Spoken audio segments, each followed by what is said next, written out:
కూటమి ప్రభుత్వ వైఫల్యం కారణంగానే చెరుకు రైతులు ఇబ్బంది పడుతున్నారని ఆరోపించారు వైసీపీ సీనియర్ నేత బొత్స సత్యనారాయణ.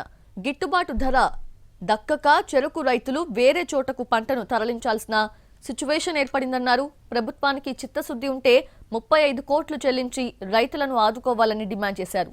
అనకాపల్లి జిల్లా చోడవరంలో గోవాడ షుగర్ ఫ్యాక్టరీని సందర్శించింది వైసీపీ నేతల బృందం. రైతులతో ముఖాముఖి నిర్వహించారు నేతలు.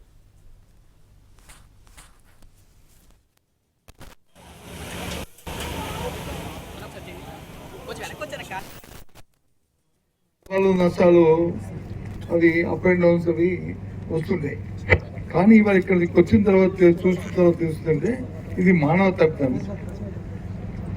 ఇది ప్యూర్లీ ప్రభుత్వం తాలూకా వైఫల్యం యాజమాన్యానికి ప్రభుత్వానికి మధ్యని